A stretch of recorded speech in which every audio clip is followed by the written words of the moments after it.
வணக்கம். 360 மாமியார் பேசுகிறேன். என்னப்பா இருந்தால் பிள்ளைகளுக்கு பஸ் காசு இல்லை. சப்ஸ்கிரைப் பண்ணுங்கள், ஷேர் பண்ணுங்கள், லைக் போடுங்க. ஆனால் காசு இன்னும் யூடியூப்பில் ஏறலையே, அதையும் கொஞ்சம் உதவி பண்ணுங்க. இந்த பஸ்ஸுகளுக்கு காசு கேட்குது. என் மருமக கேட்குறா. அவன் தான் பிள்ளைய பற்றி போட்டு கிளம்பிட்டா.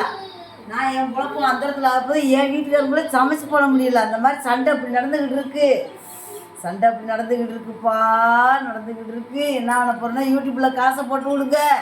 ரொம்ப கஷ்டமாக இருக்குது. பஸ்ஸு கூட காசு இல்லாமல் இருக்குல்லப்பா. காசு வரும்னு சொன்னாங்க. யூடியூப்பில் போங்க, உனக்கு காசு வரும், நீ மாமியாவாக இருக்க, காசு வரும் அப்படின்னு சொன்னாங்க. தங்கா நீங்கள் போட்டு விடுங்க காசு. இந்த பிள்ளைகளுக்கு பஸ்ஸு காசு இருந்தால் பற்றி தோசை கோல் தோசை சாப்பிட்டுக்கிட்டு இருக்கா, உப்பு சாம்பார் வச்சு. என் மருமகாரி சாப்பிட்டுக்கிட்டு இருக்கா. இந்த பிள்ளைய விட்டுட்டு கிளம்பிட்டான். அந்த என் வீட்டுக்கு சாப்பாடு செய்ய முடியல. அவன் என்னை வெளுத்து வாங்க போகிறான்னு தெரியல. நன்றி, வணக்கம். சப்ஸ்கிரைப் பண்ணுங்கள், ஷேர் பண்ணுங்கள், லைக் போடுங்க.